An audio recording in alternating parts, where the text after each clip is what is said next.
अस्सलाम वालेकुम स्टूडेंट्स। उम्मीद है तमाम स्टूडेंट्स खैरियत से होंगे। आज मैं आपके लिए एक अहम टॉपिक लेकर आया हूं और वो टॉपिक है इफ़ेक्ट्स ऑफ ट्रांजैक्शंस। ट्रांजैक्शंस क्या होती हैं उसकी डिटेल मैं आपको प्रीवियस वीडियोस में बता चुका हूं और इसकी डिटेल अगर जो स्टूडेंट्स जो अभी हमारे साथ ज्वाइन हुए हैं वो देखना चाहते हैं तो हमारे आई बटन पर क्लिक करें। वहाँ हमने अपनी तमाम प्रीवियस वीडियोस रखी हुई हैं और इसके अलावा मैंने डिस्क्रिप्शन में लिंक दे दिया है, वहाँ से भी हमारी वीडियोस को आप देख सकते हैं। तो चलें वक्त को ज़ाय के बगैर हम अपने टॉपिक पर चलते हैं। इफ़ेक्ट्स ऑफ ट्रांजैक्शंस, ये जितनी भी ट्रांजैक्शंस लिखी हैं इसको हम रिकॉर्ड करेंगे अकाउंटिंग इक्वेशंस के अंदर। अकाउंटिंग इक्वेशंस क्या होती हैं वो मैंने यहाँ मेंशन कर दी है। अकाउंटिंग इक्वेशन एसेट्स बराबर होते हैं लायबिलिटीज़ प्लस ऑनर इक्विटी के। इसकी डिटेल भी हम प्रीवियस वीडियोस में देख चुके हैं और वो स्टूडेंट्स जिन्होंने अकाउंटिंग इक्वेशन की डिटेल समझनी है वो हमारी प्रीवियस वीडियोस को सर्च कर सकते हैं।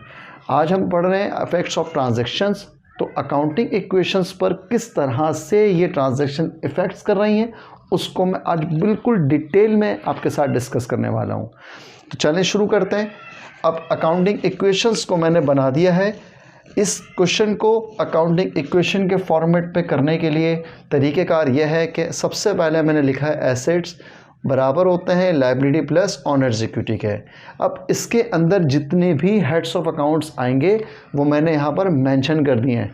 अब मैं आपको बताता हूँ कि किस तरह से इसको हम रिकॉर्ड करेंगे। सबसे पहले the following transactions taken from the book of Messrs ABC company. एक ABC कंपनी है, उसकी तमाम ट्रांजैक्शंस हैं जिन्हें हमें रिकॉर्ड करना है अकाउंटिंग इक्वेशन फॉर्मेट के अंदर। अब पहली transaction, owner invest cash in his business ₹1,20,000। अब हुआ क्या, एक ऑनर ने अपने बिजनेस में ₹1,20,000 इन्वेस्ट किए हैं।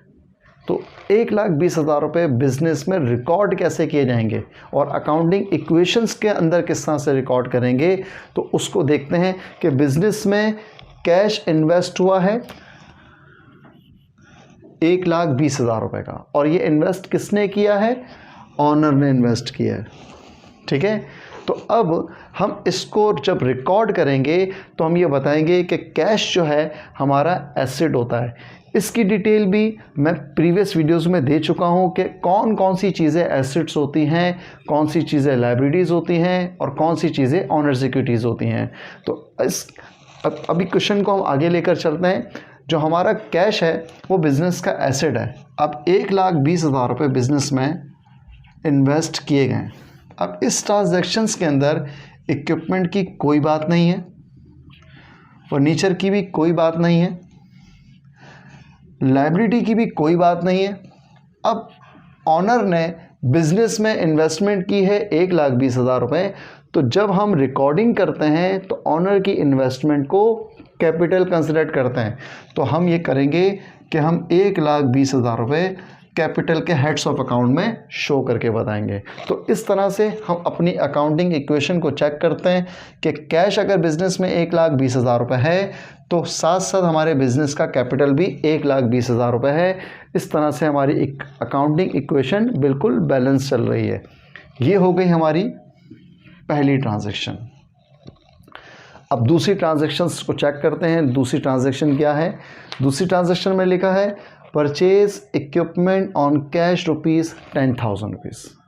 अब बिज़नेस के अंदर इक्विपमेंट परचेज किया गया है और वो कैश की सूरत में किया है। अब यहाँ देखें दो चीज़ें इफ़ेक्ट हो रही हैं, एक इक्विपमेंट और एक कैश। अब ये दोनों की दोनों चीज़ें ही एसेट्स हैं। अब ये किस तरह से रिकॉर्ड होंगी वो हम देखते हैं।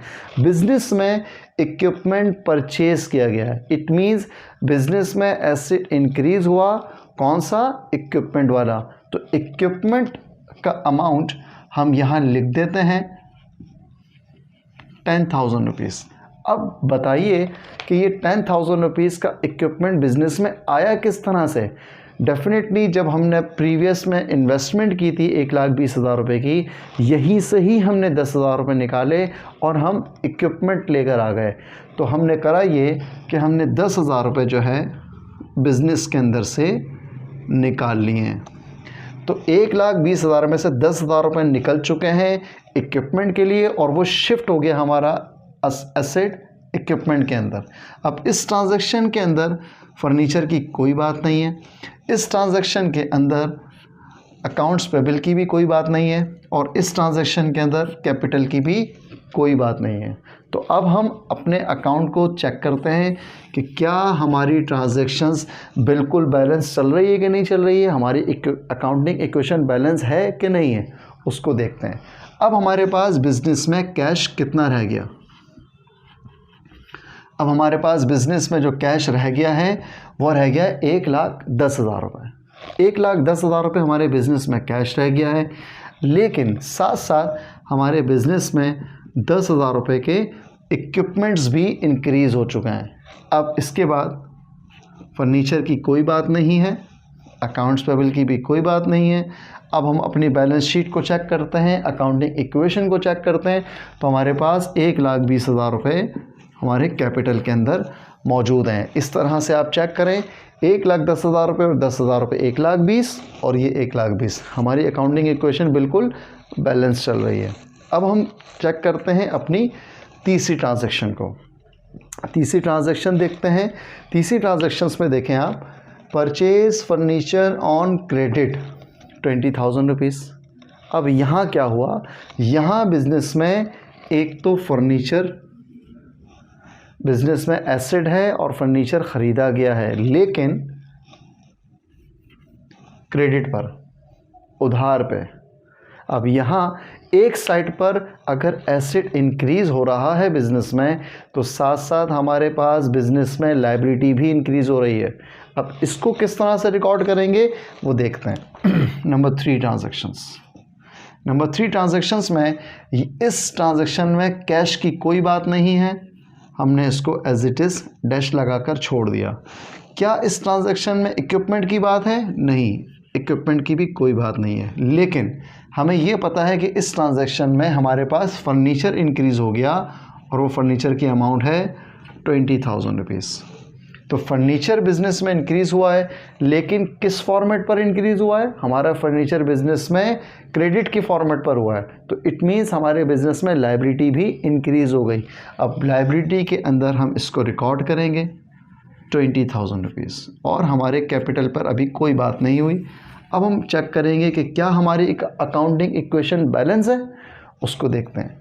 तो अब जितना कैश बिज़नेस में था वो मौजूद है। अब हमारे पास बिज़नेस में 10,000 रुपये के इक्विपमेंट्स भी मौजूद हैं और अब साथ साथ बिज़नेस में 20,000 रुपये का फर्नीचर भी मौजूद है। अब दूसरा साइड चेक करते हैं, तो दूसरे साइड में हमारे पास लायबिलिटीज़ में 20,000 रुपये मौजूद हैं और हमारे अपने कैपिटल के अंदर 1,20,000 रुपये मौजूद हैं। तो इसके साथ साथ अब चेक करते हैं कि क्या हमारा अकाउंटिंग इक्वेशन का अमाउंट बैलेंस है। तो हम देख रहे हैं कि बिज़नेस में ऑनर की इन्वेस्टमेंट 1,20,000 और अदर जो लायबिलिटीज़ से इन्वेस्टमेंट बिज़नेस में हुई है वो 20,000 की हुई, तो 1,40,000 रुपये का अमाउंट बनता है। यहाँ चेक करते हैं तो 1,40,000 रुपये से हमने अपने बिज़नेस में किस तरह से एसेट्स इंक्रीज़ किए। 20,000 रुपये का हमारे पास फर्नीचर इंक्रीज़ हुआ, 10,000 रुपये का हमारे पास इक्विपमेंट इंक्रीज़ हुआ और 1,10,000 रुपये का हमारे बिज़नेस में कैश इंक्रीज़ हुआ। इन सब को भी कैलकुलेट करेंगे तो 1,40,000 रुपये का ही अमाउंट बनता है। अब हम बात करते हैं अपनी चौथी ट्रांजैक्शंस पर। नंबर 4 ट्रांजैक्शन कह रही है पेड कैश टू क्रेडिटर्स। अब यहाँ पर भी 2 चीज़ें इफ़ेक्ट कर रही हैं, मतलब बिज़नेस में से कैश ख़त्म हो रहा है और कहाँ जा रहा है, वो क्रेडिटर्स के पास जा रहा है, जिनसे हमने माल उधार पे ख़रीदा था उसको हम अदायगी कर रहे हैं, उसको पेमेंट कर रहे हैं, ठीक है। तो अब हमारे बिज़नेस में से कैश कम हो रहा है, तो साथ साथ हम पर जो उधार था, जो हम पर लायबिलिटी थी, वो भी तो कम हो रही है ना। तो अब हम उसको चेक करते हैं कि क्या हमने अकाउंटिंग में किस तरह से रिकॉर्डिंग करनी है। अब हम ये देख रहे हैं कि बिज़नेस में से 5,000 रुपये का कैश ख़त्म हो गया, इक्विपमेंट की भी कोई बात नहीं हुई, फर्नीचर की भी कोई बात नहीं हुई, जो हमने लायबिलिटी, जो हमने उधार पर अपना माल ख़रीदा था, उसमें से 5,000 की अदायगी हमने कर दी है। तो 5,000 का हम पर जो उधार था वो कम हो गया, जो हम पर लायबिलिटी थी वो कम हो गई। तो 5,000 से हमारी लायबिलिटी कम हो चुकी है और कैपिटल की कोई बात नहीं हुई। अब हम चेक करते हैं कि क्या हमारी अकाउंटिंग इक्वेशन बैलेंस है। तो अब यहाँ चेक करते हैं तो हमारे पास अब कैश कितना रह गया है, 1,05,000 रुपये। इक्विपमेंट अपनी जगह पर 10,000 रखे हुए हैं और फर्नीचर भी 20,000 का मौजूद है। अब जो हम पर उधार था, जो हम पर लायबिलिटी थी 20,000 की, वो अब रह गई है 15,000 की और हमारे बिज़नेस का कैपिटल है 1,20,000 रुपये।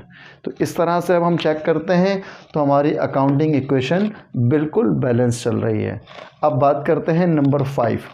नंबर 5 में क्या हो रहा है, paid cash for salary expense 8,000। अब हमने जो हमारे पास बिज़नेस में वर्कर काम कर रहे थे उनको सैलरीज़ हमने दी हैं। तो अब जब सैलरी हम अदा कर रहे हैं तो हम कर क्या रहे हैं, बिज़नेस में अपनी कैश की अमाउंट को कम करके अपना ख़र्चा भी इंक्रीज़ कर रहे हैं कि हमारे बिज़नेस में कुछ वर्कर्स थे जो काम कर रहे थे तो हमारे बिज़नेस का एक्सपेंस इंक्रीज़ हो गया। लेकिन एक साइड पर हमारे बिज़नेस का कैश जो एसिड है वो डिक्रीज़ हो गया। अब उसको किस तरह से रिकॉर्ड करेंगे वो देख लेते हैं। तो अब हमारे बिज़नेस में से 8,000 रुपीज़ कैश ख़त्म हो गया। ये हमारी है 5वीं ट्रांजैक्शन। इस बिज़नेस में से 10,000 रुपये जो इक्विपमेंट के हैं उसकी कोई बात नहीं हुई है, जो फर्नीचर है उसकी भी कोई बात नहीं है और इसी तरह से जो लायबिलिटी है उसकी भी कोई बात नहीं है। लेकिन जब एक ऑनर का ख़र्चा बढ़ता है तो डेफिनेटली उसको पता है कि उसकी ऑनर इक्विटी में से भी कमी हो रही है क्योंकि उसका एक्सपेंस बढ़ रहा है। तो साथ साथ यहाँ पर हम ये कहेंगे कि हमारे पास 8,000 रुपये का एक्सपेंस जो निकल गया ये ऑनर के पास से चला गया। ठीक है, तो अब हम देखते हैं कि अब हमारी अकाउंटिंग इक्वेशन क्या बैलेंस है। अब हम उसको चेक करते हैं। तो 1,05,000 रुपये में से जब हम 8,000 रुपये निकाल देंगे तो हमारे पास बिज़नेस में कितना अमाउंट रह जाएगा, 97,000 रुपीज़। फर्नीचर इक्विपमेंट हमारे पास 10,000 के मौजूद हैं, फर्नीचर हमारे पास 20,000 का मौजूद है, 15,000 का हमारे पास हम पर जो लायबिलिटी थी वो भी मौजूद है और 1,12,000 रुपये का हमारे पास कैपिटल मौजूद है। अब हम देखते हैं कि क्या हमारी अकाउंटिंग इक्वेशन बैलेंस है। तो 1,15,000 और 1,12,000 का अमाउंट इतना ही बन रहा है जितना एसेट का अमाउंट बन रहा है। अब हम बात करते हैं नंबर 6 के ऊपर। तो नंबर 6 में देखते हैं receive cash for commission income 20,000 rupees. अब हमारे बिज़नेस में हमने 20,000 का कैश रिसीव किया है तो बिज़नेस में कैश इंक्रीज़ हो गया और वो किस सूरत में लिया है, हमने कमीशन इनकम की सूरत में लिया है। कोई हमने काम ऐसा किया है जिस पर हमें कमीशन हुआ है वो हमें रिसीव हुआ, तो हमारी ऑनर इक्विटी भी साथ साथ बढ़ रही है अगर बिज़नेस में कैश इंक्रीज़ हो रहा है तो। अब उसकी ट्रांजैक्शंस किस तरह से रिकॉर्ड होगी उसको चेक करते हैं। बिज़नेस में 20,000 रुपीज़ का कैश इंक्रीज़ हुआ, इक्विपमेंट की कोई बात नहीं है, फर्नीचर की भी कोई बात नहीं, लायबिलिटी की भी कोई बात नहीं, लेकिन हमारे बिज़नेस में 20,000 रुपये का कमीशन का अमाउंट इंक्रीज़ हो गया। अब हम चेक करते हैं कि क्या हमारे बिज़नेस की ट्रांजैक्शंस बिल्कुल ठीक रिकॉर्ड हुई है कि नहीं रिकॉर्ड हुई है। तो हम देखते हैं तो यहाँ पर अब मेरे पास जो अमाउंट है वो है 1,17,000 रुपये, equipment 10,000 rupees, furniture 20,000 rupees, liabilities 15,000 रुपये और यहाँ पर अब मेरे पास जो मौजूद हैं वो 1,32,000 रुपीज़ का अमाउंट मौजूद है हमारे कैपिटल के अंदर। अब उसके बाद लास्ट ट्रांजैक्शन, और वो लास्ट ट्रांजैक्शन ये है कि owner withdraw cash for private use. अब ऑनर ने विदड्रॉ किया है 8,000 रुपये का कैश लेकिन अपने ज़ाती ख़र्च के लिए। यहाँ एक चीज़ जहन में रखिएगा कि जब भी ऑनर अपने ज़ाती खर्च के लिए कोई पैसे बिज़नेस से निकालेगा या कोई चीज़ अगर बिज़नेस में से निकालेगा तो उसका इफ़ेक्ट उसके कैपिटल पर ही पड़ेगा, उसका कैपिटल कम होगा। ठीक है, तो हम उसको किस तरह से रिकॉर्ड करते हैं वो देखते हैं कि बिज़नेस में से कैश निकाल लिया गया, बिज़नेस में से 8,000 रुपये का कैश निकाल दिया गया है और ये ट्रांजैक्शन है हमारी 7 ट्रांजैक्शन। इस ट्रांजैक्शन में इक्विपमेंट की कोई बात नहीं, फर्नीचर की भी कोई बात नहीं है, लाइब्रेरी की भी कोई बात नहीं और 8,000 रुपये का अमाउंट हम यहाँ से अपने कैपिटल से निकाल चुके हैं। तो अब हम चेक करते हैं कि क्या हमारी अकाउंटिंग इक्वेशन बैलेंस है या नहीं। ठीक है, तो अब हम देखते हैं कि हमारे पास अकाउंटिंग इक्वेशन के तहत यहाँ पर 1,09,000 रुपये कैश में मौजूद हैं, 10,000 रुपये हमारे पास इक्विपमेंट में मौजूद हैं, 20,000 रुपये हमारे पास फर्नीचर में मौजूद हैं, 15,000 रुपये हमारे पास लाइब्रेरीज़ में मौजूद हैं और 1,32,000 रुपीज़ में से 8,000 रुपीज़ जब हमारे निकल जाते हैं तो हमारे पास 1,26,000 रुपये का अमाउंट कैपिटल में मौजूद है। तो हम चेक करते हैं कि क्या हमारे बिज़नेस में जो ट्रांजैक्शंस हुई हैं, जो अकाउंटिंग इक्वेशन हमने चेक की है कि क्या वो बैलेंस है या नहीं।